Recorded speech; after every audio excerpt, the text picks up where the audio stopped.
അപ്പൊ ഞങ്ങളിപ്പോ ഉള്ളത് ഗുരുവായൂർ കൃഷ്ണന്റെ നടയിലാണ്. അതെ അതെ. അപ്പൊ ഞങ്ങള് പിന്നെ ഇനി തൊഴാൻ വേണ്ടിട്ട് എത്ര മണിക്കാ? 4 മണിക്ക്. 4 മണിക്ക് തൊഴാൻ വേണ്ടി കയറും. നമ്മൾ പണ്ടൊക്കെ പറയായിരുന്നു ഗുരുവായൂർ ഒന്ന് വരണം, പക്ഷെ ഇതിനൊരു സമയമുണ്ട്. നമ്മൾ പ്ലാൻ ചെയ്തിട്ട് ഒന്നും നടക്കൂല. കാര്യമില്ല.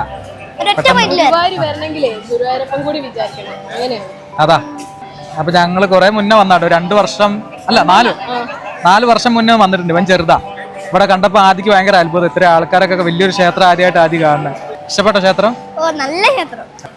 വീഡിയോ കണ്ട കൊറേ ആൾക്കാരെ കണ്ടിട്ടോ. കൊറേ ആൾക്കാരെ കണ്ടില്ലേ? ഇന്ന് ഭയങ്കര തിരക്കാ ഇവിടെ, ഭയങ്കര തിരക്കാ. ഇന്ന് വെക്കേഷൻ തീരെയല്ലേ. ഇപ്പൊ സമയം എത്രയായി അറിയില്ല. 12 മണി 12:30. ഊണിന്റെ സമയമായി എല്ലാരും പറയുന്നു. അങ്ങനെ ഞങ്ങൾ മനസ്സിലാക്കി 12:30 ആയി.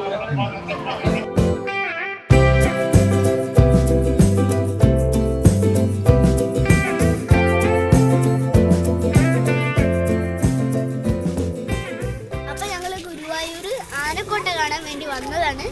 ഇവിടെ കൊറേ ആന ഉണ്ട് കേട്ടോ. അപ്പൊ ഞങ്ങള് കേറി.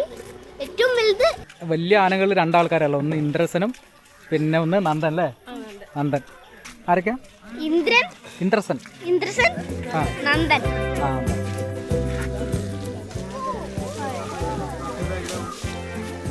കണ്ട ആന കേക്കും ചിലപ്പോ. എവിടുന്ന് നമ്മള് അതല്ലത്. നിങ്ങൾ ഇതിന് മുമ്പ് ആനനെ കണ്ടോ? അങ്ങനത്തെ അടുത്ത് കണ്ടോ? നിങ്ങൾ ഇവിടുത്തെ ആനപ്പാപ്പനാ?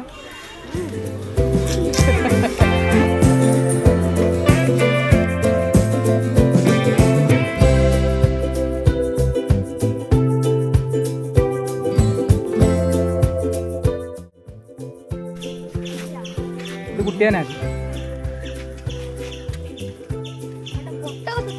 അമ്പലത്തിൽ വരാം.